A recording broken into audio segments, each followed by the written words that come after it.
señores, el artículo 1902, como saben, del Código Civil, dice de forma extraordinariamente lacónica y abrupta que el que cause daño a otro interviniendo culpa o negligencia está obligado a reparar el daño causado. Trata con este precepto nuestro Código Civil y los códigos civiles a él semejantes de resolver un problema que se puede llamar, según creo, de distribución de los infortunios o distribución de los accidentes, y que consiste en determinar si una vez producido un infortunio o un accidente del que se siguen daños para las personas o para los bienes, debe sufrirlo y, por decirlo de algún modo, quedarse con él aquel en cuya cabeza se produce, o si por el contrario tiene derecho a trasladarlo a otra persona por la vía de exigir y obtener de esta otra persona una cantidad de dinero que naturalmente significa un daño en el patrimonio de aquel que lo pague. Este problema, escuetamente expuesto, de acuerdo con una larga tradición, que no es el caso de examinar aquí naturalmente, se resuelve a través de la doble idea de causalidad y culpa. Responde, paga la indemnización, el que lo causa, y responde, paga la indemnización, si además se puede reconocer que obró con culpa. Dicho de otro modo, pagas porque tú lo hiciste y pagas además porque si hubieras hecho aquello que debías haber hecho, el daño no se hubiera producido. Esta es la tradición, repito, más o menos rápidamente expuesta, que cuajó en el artículo 1382 del Código Civil francés y que de este pasó a los restantes códigos influidos por él, entre otros el nuestro. También muy rápidamente expuestas las características de este sistema de indemnización en la codificación se pueden establecer del modo siguiente. En primer lugar, y como señaló ya Geneviève Viney, en un artículo publicado en los Archives de Philosophie du Droit alrededor de 1970, los códigos tienen, respecto de este problema, una visión notoriamente individualista. El problema es un problema entre dos personas, y entre dos personas concretamente determinadas, aquel que causó por culpa el daño y el dañado. Respecto de los demás, como se dice a veces en materia de contratos, es res interario exacta.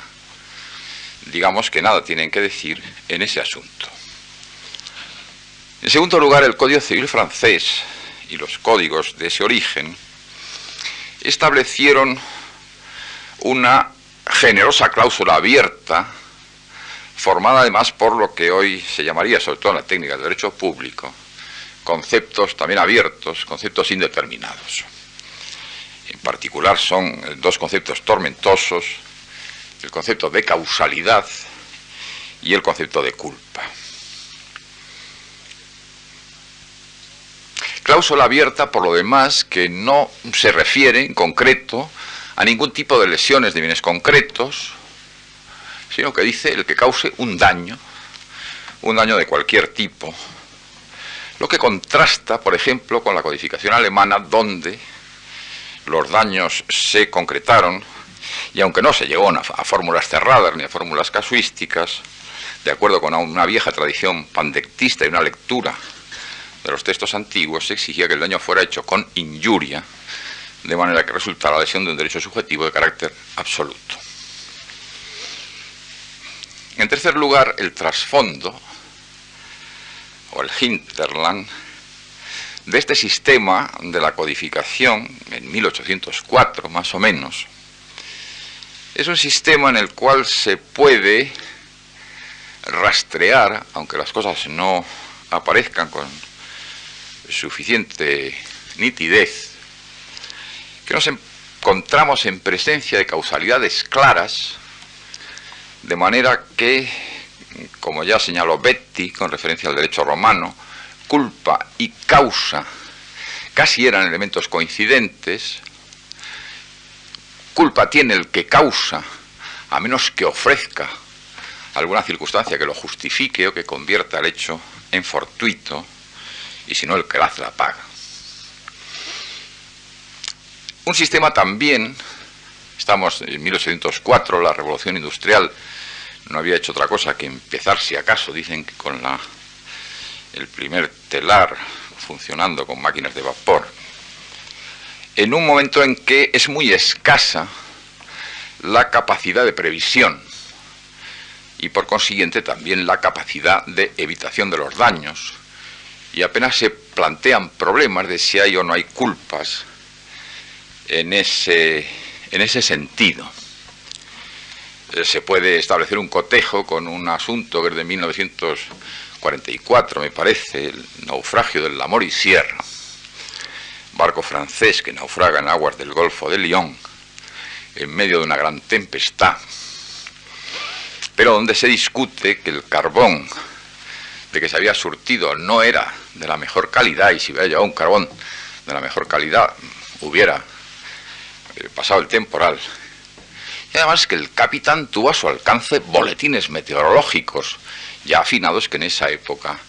existen, y nada les digo hoy, donde parece que desde los satélites artificiales que nos rodean, esas posibilidades de previsiones meteorológicas, solo a esas me estoy refiriendo, se han acrecentado. Por consiguiente, las capacidades de previsión y las mayores posibilidades de la negligencia. Y como en alguna ocasión he señalado también, creo que en esta época en la que nos estamos situando ahora, existía una filosofía o tal vez una teología, no sé si de origen judaico, que determinaba una mayor capacidad de resignación de las gentes que sufrían los daños cuando las causalidades no eran muy claras. Porque aquel mal que se recibe es siempre obra de Dios, frente al que no cabe otra cosa que la resignación, porque algún pecado habremos cometido si Dios nos envía tales males. La evolución posterior, ya en el siglo XIX, en el que la revolución industrial se produce de lleno, en el que comienzan a aparecer todos los problemas del maquinismo, especialmente, y luego me referiré a ello, los problemas de los trabajadores con las máquinas, o los trabajadores en empresas especialmente susceptibles de riesgos personales. Digo que la evolución posterior produjo, a mi juicio significativamente, una ampliación del marco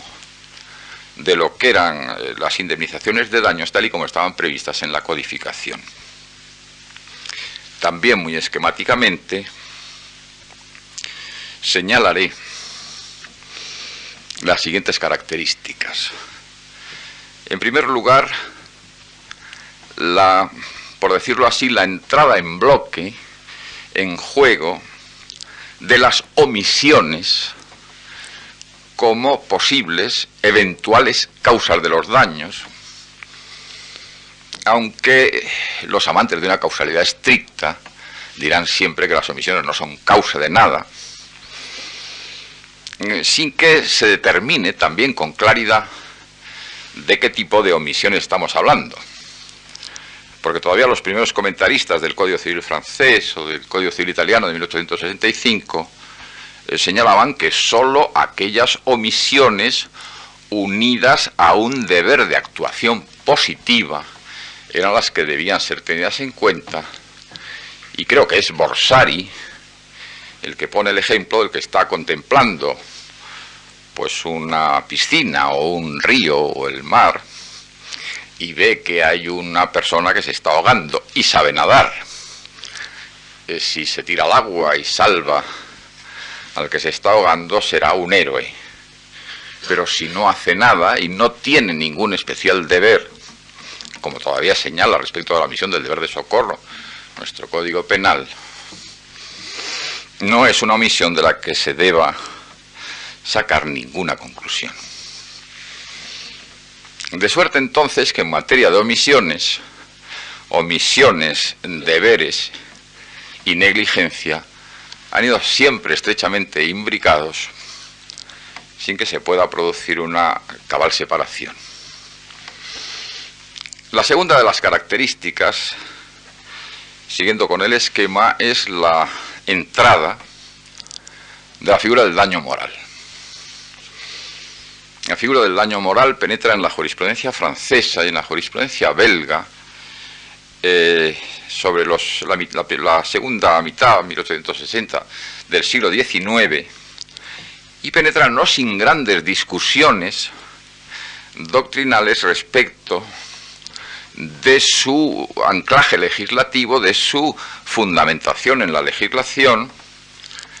que cuando habla de daño no parecía estarse refiriendo a esto, aunque, como señala Baudry, Lacantinerie y Bard, en las primeras sentencias que se habla de daño moral en esa época, se hace para aludir a daños que hoy diríamos no estrictamente morales, por llamarlos de alguna manera, que eran difícilmente cuantificables como daños materiales. Por ejemplo, la muerte del padre, empresario mercantil, cuyo comercio cuya empresa queda sin la experiencia que él ponía en su dirección, que deja viuda e hijos a los que no puede asistir, y entre computar las pérdidas en derechos de alimentos, educación, etcétera, etcétera, o romper el nudo por en medio, como los nudos gordianos, esa jurisprudencia francesa parece que optó por esta línea, que luego va produciendo, incluso hasta nuestros días, como es bien notorio, sucesivas ampliaciones, y daño moral parece que se une a cualquier lesión de derechos de la personalidad, a cualquier forma, como en alguna ocasión ha dicho la jurisprudencia, de dolor psicofísico, de ansiedad, de angustia, de malestar vital, etcétera, de manera que la línea de ampliación por ese camino parece que también es extraordinaria. En tercer lugar, creo que se puede señalar, por decirlo con términos anglosajones, si me permiten la pedantería, la generalización del tort de negligence. Es verdad que los códigos habían dicho culpa o negligencia, pero cuando uno lee, por ejemplo, las palabras de las exposiciones de motivos o de la exposición al tribunal del Código Civil francés y algunos otros textos parecidos, la idea de negligencia tiene un carácter absolutamente residual. Culpa es más bien, o culpabilidad en ese sentido, es más bien dolo o por lo menos culpa grave, pero no cualquier género de negligencia, por más que por la influencia del pensamiento justnaturalista eso se hubiera dicho en el Código. Y algo parecido ocurrió, repito, en el derecho anglosajón, donde el tort de negligence era también un tort residual y se fue convirtiendo en la prima donna de esta representación. En este sentido, señalan algunos autores que algunos eventos dañosos que produjo la primera revolución industrial pusieron este punto de manifiesto, y pusieron además de manifiesto, creo que se debe señalar, que la idea de negligencia venía a constituir, más que una, en sentido específico, una fuente de responsabilidad, también un límite de la responsabilidad. El caso más claro es el de los fuegos producidos por las chispas que salen de las locomotoras, que comienza a producirse alrededor de 1840, 1850, 1860. En el derecho anglosajón existía al respecto, y seguramente en toda una tradición que no era solo anglosajona, la idea de que el fuego que viene de tu propiedad lo pagas tú, en forma, en algunos textos romanos, seguramente objetiva, de la misma manera que también era objetiva la responsabilidad por haber dejado colgadas algunas cosas que caen sobre las vías públicas o algunas otras parecidas. Si esto era así, se comprende perfectamente que trasladarlo a negligencia significa poner un límite a la responsabilidad de las empresas de ferrocarriles, porque significa, en ese caso concreto, decirlas solo vais a ser responsables si incurrís en negligencia, pero no en los demás casos. Porque en esa época se produce también, como señaló Stefano Rodotà, una especie de lucha entre las antiguas propiedades, las propiedades estáticas, que querían siempre recibir, en cualquier caso, las eventuales indemnizaciones, como una especie de acción nacida para defender la propiedad, frente a las propiedades dinámicas, las más progresivas, las empresas maquinistas e industriales, que termina también, según señala este autor, en algún reglamento francés de la época, imponiendo la misma regla. Se responde, pero se responde por negligencia, lo que significa en ese momento decir, solo se responde en los casos de negligencia. He dicho antes que el siglo XIX trajo consigo, con la primera revolución industrial, toda una serie de problemas de incremento de los daños. Se produjo al mismo tiempo también, según se deduce de la lectura del mismo Baudry, la Cantinerie, de la historia del daño moral, los primeros escarceos de la prensa, hoy diríamos de los medios de comunicación, en honor de las personas, que entre paréntesis diré también es entre nosotros, el motivo en la célebre sentencia de 6 de diciembre de 1912 de acogimiento del daño moral. Pero estaban en juego, y muchas sentencias de fines del siglo XIX lo ponen igualmente de manifiesto, el problema de los accidentes de trabajo, que seguían regulándose por el artículo 1902 del Código Civil español o el 1382 del Código Civil francés. A finales del siglo XIX, me parece que es 1896, para Francia, y 1902, alrededor en nuestro país, en materia de accidentes de trabajo se acoge la idea de que el empresario debe responder de los accidentes subidos por los trabajadores siempre que los experimenten en el trabajo, idea que se funda en que es un riesgo del empresario y debe ser él quien lo sufra, aunque seguramente en el medio debieron existir luchas sindicales y luchas sociales que llevaran a esta solución. No es producto de la casualidad el hecho de que esta solución adoptada en Francia por la Ley de Accidentes de Trabajo de 1896 se pretendiera generalizar a la totalidad de los supuestos a través de lo que se denominó la doctrina del riesgo, que aparece, según dice Lalou, por primera vez en la obra de Saleyes y luego en la de Josserand. La idea sería, responde, indemniza a aquel que crea el riesgo y se beneficia de él, de acuerdo con la conocida máxima de que ubi commodum ibi et incommodum, o que dicho en castellano significa que el que está a las maduras debe estar también a las duras. Hay que decir, sin embargo, que esta llamada doctrina del riesgo no fue acogida fácilmente encontró extraordinarios enemigos, a la cabeza de ellos Marcel Planiol, diciendo que cualquier responsabilidad que no fuera por culpa era una auténtica herejía y además contrario a todas las normas sancionadoras, aunque parece que comenzó a ser acogida en la jurisprudencia francesa alrededor de los años 20, sobre todo en materia de automóviles y de accidentes causados por los automóviles. En nuestro derecho, la jurisprudencia ha aludido, aunque no se conocen con claridad sentencias en que haya sido aplicada a ella, y la ha establecido siempre como una alternativa, culpa o riesgo, por lo menos desde finales de los años 50. Aunque nunca haya terminado de saberse bien si estamos hablando de riesgo de empresa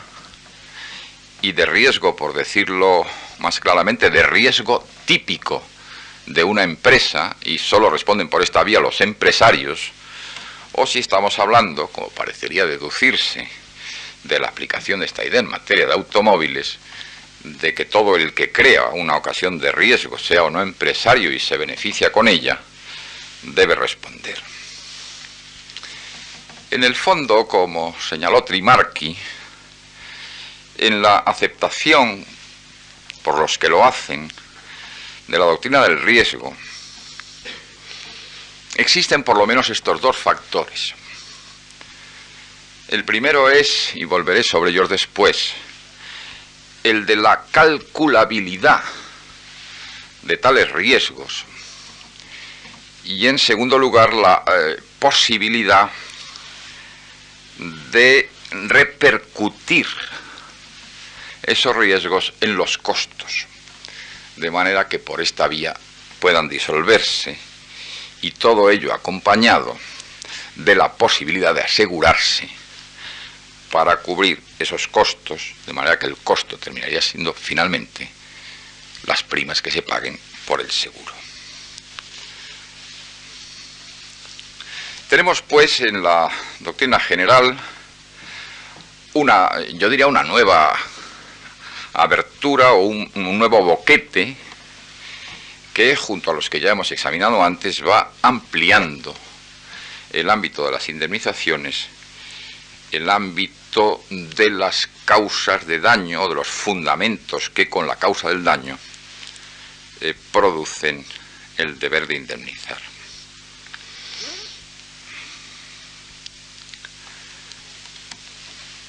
Al lado de todos estos factores que he ido señalando, también a partir de los años 60, aquí por ceñirnos a nuestro propio derecho, se produce lo que se puede llamar, creo, una parcial descodificación del sistema de daños, o si quieren, la parcial concretización de esa cláusula general absolutamente abiertas. Por solo mencionarlos, desde 1963 existe un sistema de responsabilidad por accidentes causados con vehículos de motor que, según el legislador, se funda en el riesgo creado, aunque de hecho es un sistema de responsabilidad con causas tasadas de exoneración, como lo son prácticamente todos los demás. El mismo sistema se aplica en la navegación aérea, el mismo sistema se aplica para la energía nuclear, un sistema parecido, entendámonos, para la caza y desde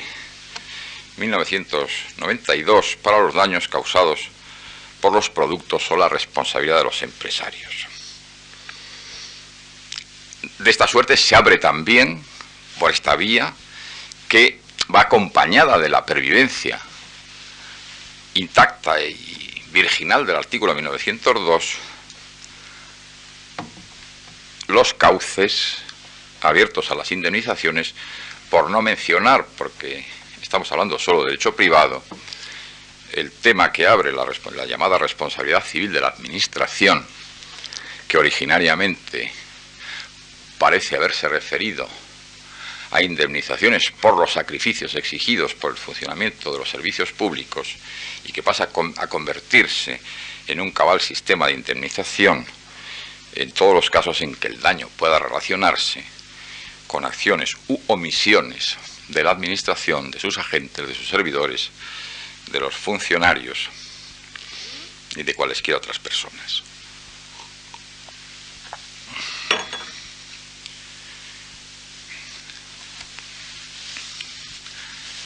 Finalmente, y dentro de este mismo cuadro, algunos autores señalaron también que se debía producir una, no sé cómo decirlo, una desindividualización frente a la vieja estirpe liberal individualista que mencioné. Entender que una gran parte de los daños que sufren las personas y las cosas en sociedades específicamente complejas o especialmente complejas, como son aquellas en que vivimos, realmente están causados por la forma misma de la vida social, de manera que de algún modo son daños colectivos que deberían ser indemnizados también colectivamente. Por decirlo de otro modo, el hecho de que existan accidentes de automóviles se debe perfecta y claramente a que hay una sociedad que ha decidido que debe vivir fabricando automóviles, porque eso dinamiza su economía y da empleo, vendiendo automóviles, por la misma razón, comprando automóviles y circulando con automóviles. En el fondo, la leve o menos leve negligencia de un conductor no es muy claramente razón suficiente para imponerle a él solo la responsabilidad. Con estas premisas, creo que se encontraban establecidas las bases de lo que hace 20 o quizá 30 años se pudo denominar la socialización de los daños y la socialización de los riesgos, que algunos de nosotros en aquel momento nos pudo seducir. Sus cimientos ideológicos hay que encontrarlos probablemente en las tendencias políticas y sociales que estaban en boga en esos años, algunas en favor, como es notorio, del llamado socialismo de rostro humano, que se llamaba entonces, porque había otro que no tenía tal rostro, que procedía no solo de los epígonos del viejo socialismo científico y laico, sino también de movimientos cristianos con preocupaciones sociales que habían sido puestas de manifiesto en algunas encíclicas papales y cuya palabra maravillosa, que resuena constantemente en nuestros oídos todos los días, es la palabra solidaridad. Socializaciones en general y socializaciones de los daños en particular se encontraban animadas por el espíritu de aquella época,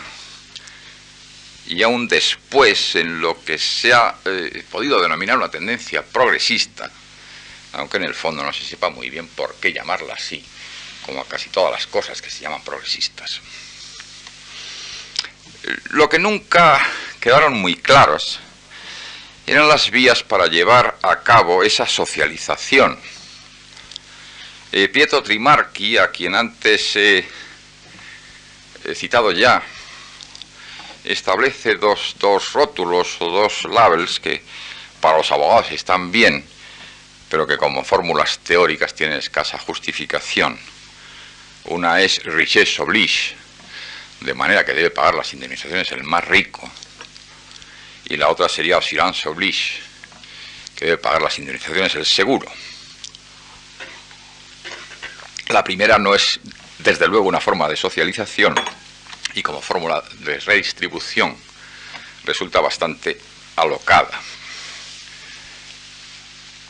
Por lo cual convendrá efectivamente preguntarse si la segunda lo es. Es cierto que el montante económico de un daño tiende a disminuir si se pulveriza, por utilizar una palabra que le gustaría a Calabresi, y se distribuye entre muchas personas que soportan solo pequeñas fracciones de él. En este sentido, se podría pensar que los aseguradores son intermediarios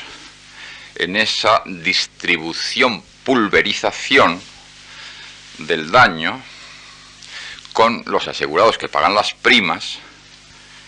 y con la nueva redistribución que estos pueden hacer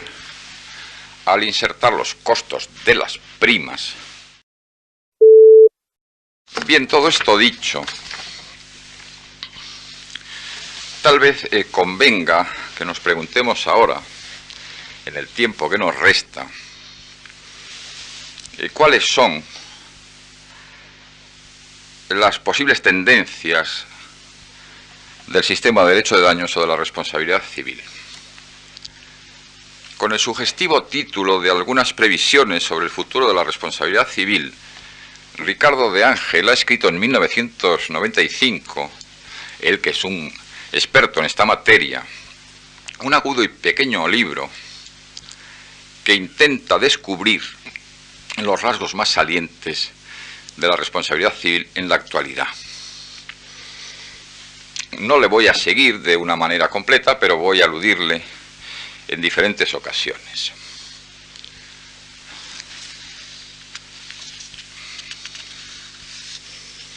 En primer lugar, según mi punto de vista, se encuentra de algún modo en crisis,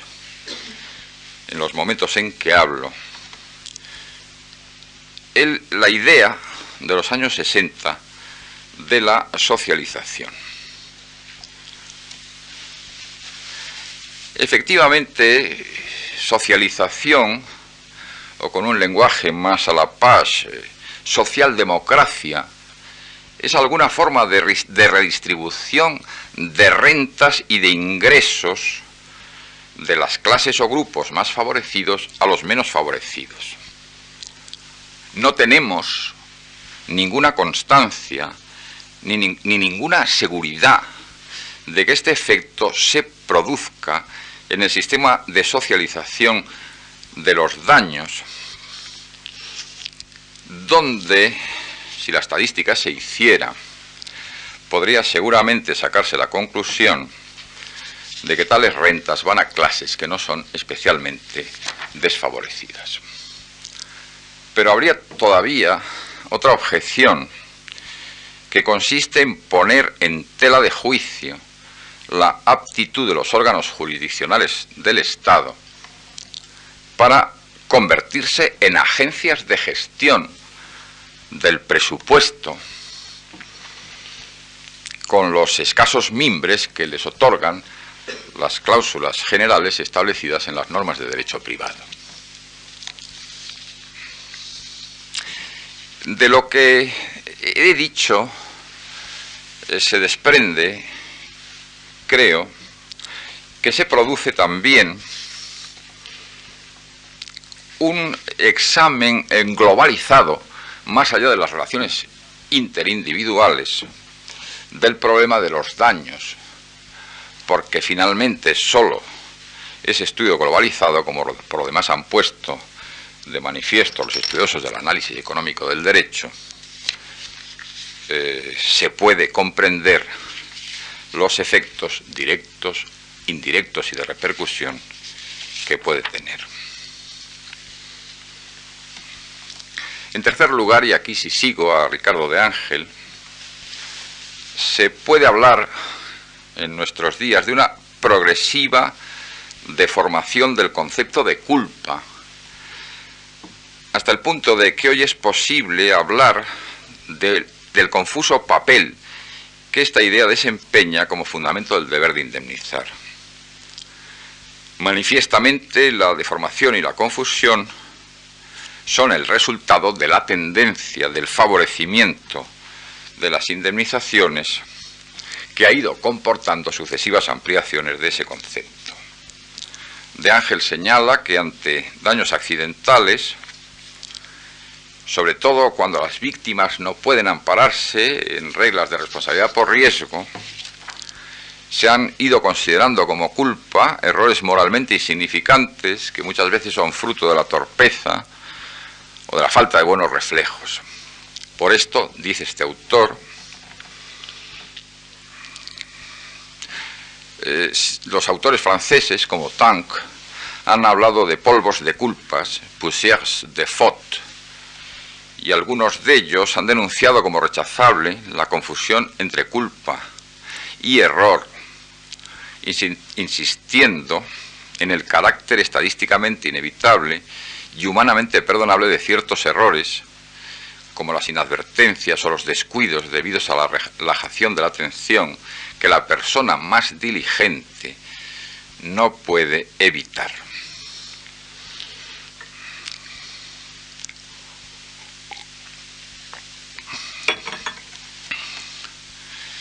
Que en este momento nos encontramos nosotros mismos, no ya ante una deformación, sino ante una extraordinaria confusión sobre el criterio de la culpa, lo pone de manifiesto la lectura de un gran número de sentencias de nuestro Tribunal Supremo, en las cuales la culpa se deduce por sí sola o se deduce de un canon de diligencia que nunca se puede terminar de saber cuál era y por qué existía. En este sentido, se podrían tal vez esbozar, y lo hago otra vez como simple esbozo, una concepción moral de la culpa que era grata al, aquí ya muchas veces citado, George Ripert en la regla moral en las obligaciones civiles, pero que era también grata a algunos jueces norteamericanos que aludían a la regla del prójimo, que es una regla evidentemente evangélica y en ese sentido moral.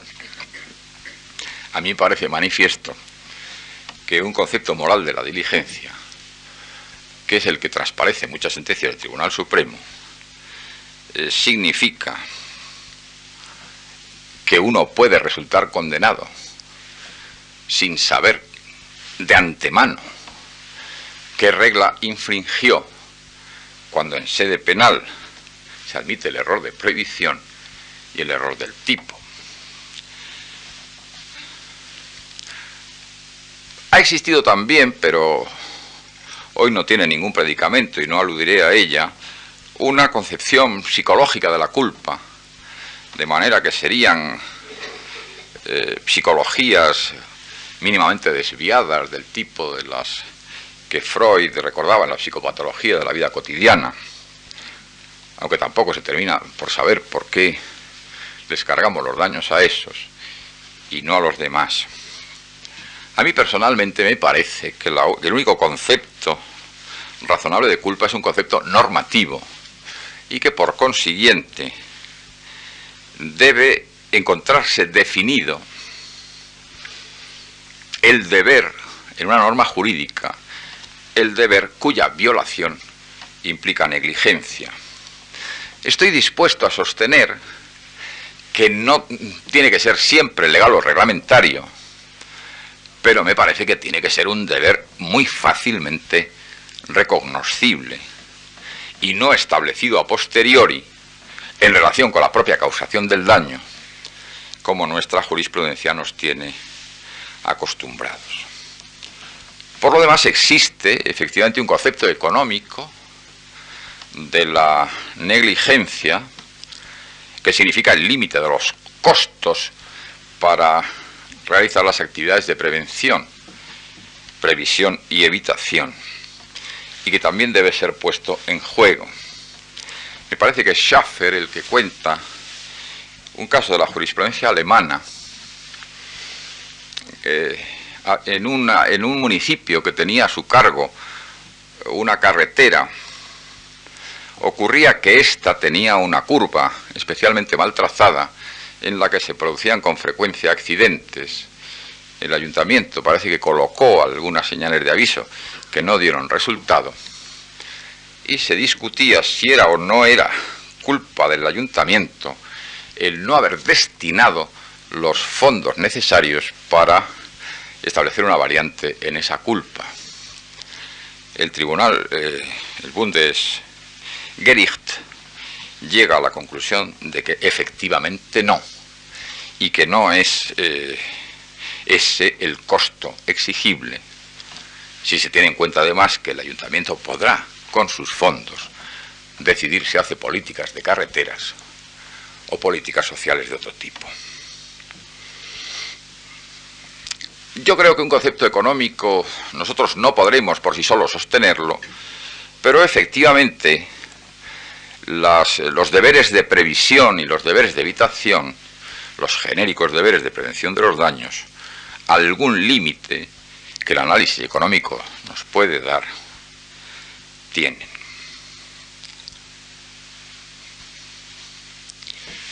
Se ha producido también, dice De Ángel, lo que algunos llaman la relativización del principio de la reparación integral. Efectivamente, en el sistema de los códigos civiles, si hay causa y si hay culpa, el daño se indemniza, y se indemniza en su integridad. Los jueces, sin embargo, y esto es mío, no se lo atribuyan a De Ángel, seguramente imbuidos por criterios que se pueden llamar de salomonismo, introducen paliativos o mitigaciones que se fundan en diferentes criterios, como puede ser la gravedad de la culpa, y a mayor gravedad de la culpa, mayor indemnización, o viceversa, cuando la regla legal es la que he dicho. O, en otros casos, al provecho obtenido por el causante del daño,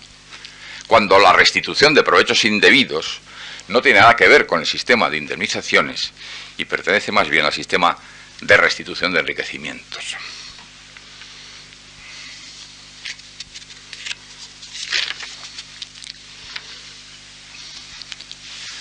Se han señalado también las erosiones que modernamente experimenta la regla sobre la necesaria prueba, por el demandante generalmente,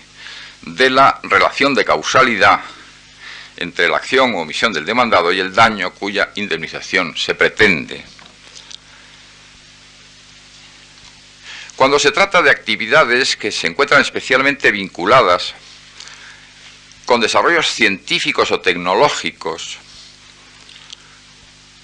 el demandante, la mayor parte de las veces,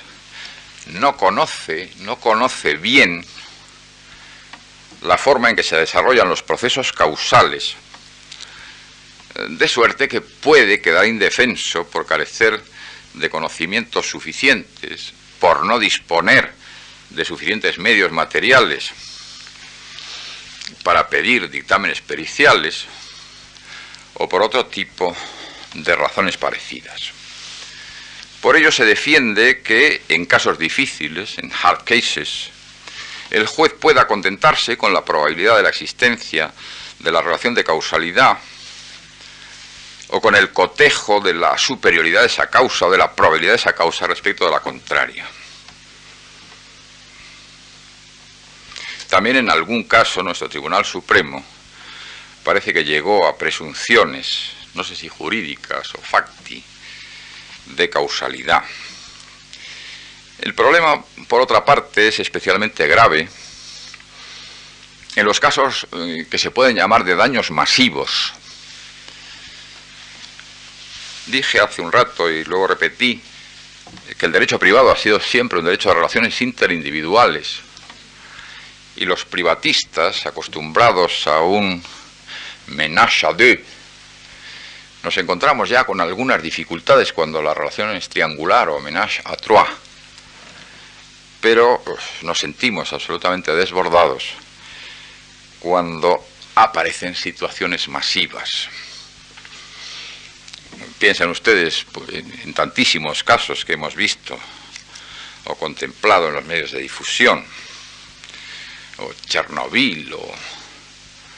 o los envenenamientos masivos de la colza, o cualesquiera de este tipo de cosas. Rigurosamente la causalidad tiene que probarse de cada demandante de indemnización, sin que baste que esté probada,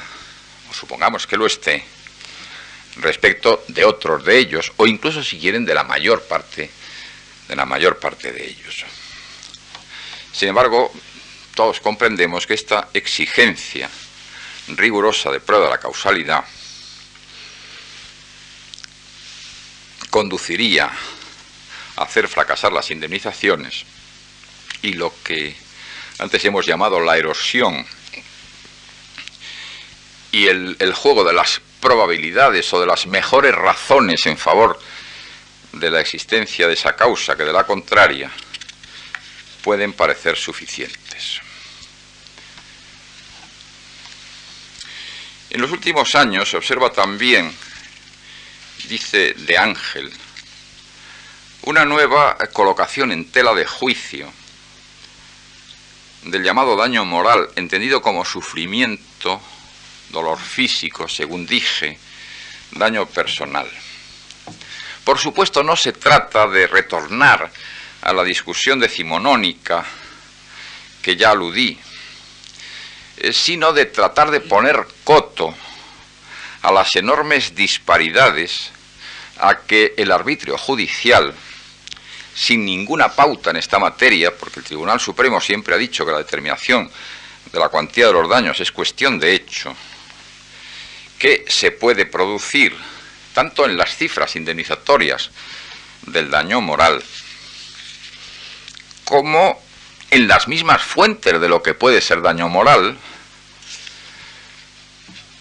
entre las que algunos colocan la pérdida de placeres de la vida o el daño de disfrute. Y no sé dónde he leído hace poco una sentencia de unos jóvenes alemanes que se habían ido a Canarias y que le habían pedido daño moral al hotel, que sería contractual, supongo, porque la habitación, y supongo que la cama también, no era lo suficientemente buena para el placer sexual. Es evidente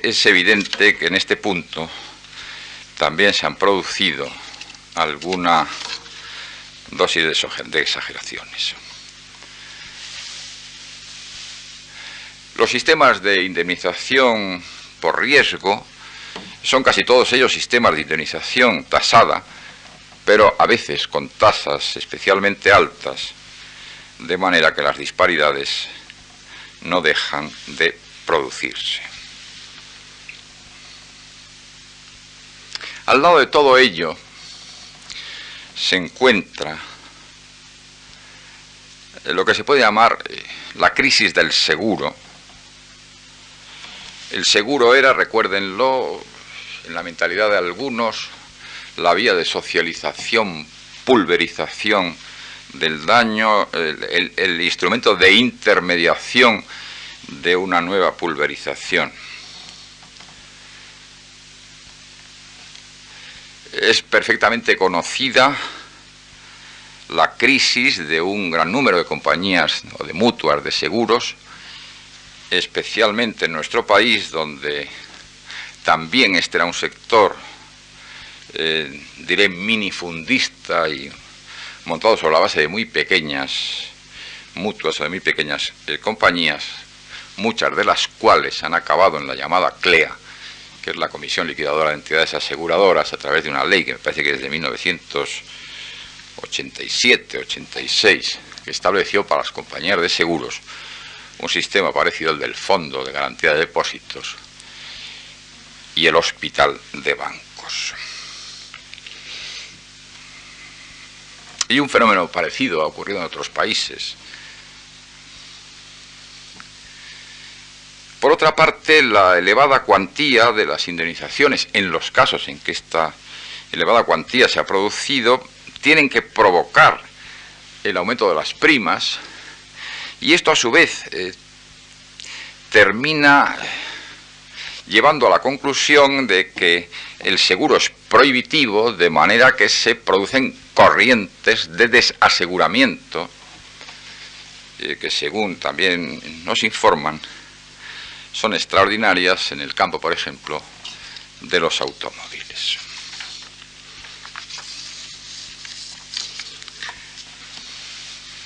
Esto ha producido la llamada baremación de las indemnizaciones, que aparece por primera vez en una orden del Ministerio de Economía y Hacienda de 5 de marzo de 1991, aunque eran todavía puramente orientativos, y finalmente se establece por vía legal en la llamada Ley de Ordenación de los Seguros Privados, aunque bien es cierto que solo respecto de los daños causados por los vehículos de motor, que tienen hoy, de acuerdo con esta ley, indemnizaciones absolutamente tasadas. Se podrá ciertamente decir, que el lobby de los aseguradores encontró al gobierno, al ministro del ramo y después al gobierno en una hora tonta, que el lobby de los aseguradores, seguramente capitalista, pues también convenció a un gobierno que entonces se llamaba socialista. Se puede decir esto, se puede decir también, como se está diciendo, que un sistema semejante es inconstitucional, por lo menos en la medida en que produce un sistema dual, por una parte con indemnizaciones tasadas para los daños producidos con vehículos de motor y por otro lado un sistema de resarcimiento integral para el resto. Se podrá decir lo que se quiera, y mi intención no es en este momento entrar en esa discusión. Las compañías de seguros decían que les resultaba imposible hacer los cálculos actuariales y los cálculos de probabilidades en un sistema indemnizatorio que tenía, como los sociólogos dirían, picos y valles, y que por consiguiente no podían comercializar pólizas sin límite de responsabilidad, a lo cual naturalmente se podría replicar que comercializaran los productos que pudieran y que no reclamaran el auxilio del Estado, que es una cosa que todos los españoles y algunos extranjeros que habitan por aquí hacen casi todos los días del año. Pero dicho todo esto, lo que parece que no se puede poner en tela de juicio es que un sistema que no establece algún tipo de controles es un sistema que puede colocar, no diré que las coloque, pero que puede colocar en grave situación de peligro a las compañías aseguradoras, que eran el pernio de todo el sistema. De todo ello ¿qué se deduce? De todo ello se deduce probablemente que debe producirse un retorno que el Tribunal Supremo anuncia, aunque siempre diré con una concepción vaporosa de la culpa, un cierto retorno al sistema del Código Civil, de la responsabilidad por culpa, a un sistema en el que la culpa se defina de manera notable y que sólo en los supuestos en que legalmente esté tipificado otro sistema distinto, se pueda acudir a fórmulas de riesgo o a fórmulas de indemnización, salvo causas concretas de exoneración. Me parece también que el criterio de introducir alguna dosis de limitación en los daños morales, que nunca estuvieron con gran claridad en el precepto del artículo 1902, puede resultar un sistema plausible. Bien, y con ello, pues llega la hora de concluir, que estoy seguro que será feliz para ustedes, y pueden creerme si les digo que para mí también. El primer día recordé a Oriú y recordé a Ripert, los temas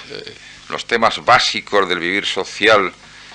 son permanentes y casi permanentes e inmutables, como se decía que eran los principios del movimiento nacional, y solo algunas cosas cambian en el ordenamiento jurídico o en el ordenamiento jurídico privado. Me gustaría que hubiéramos podido comprender el sentido de alguna evolución, de algunas evoluciones, captar algunas claves de las mismas, pero sobre todo, señoras y señores,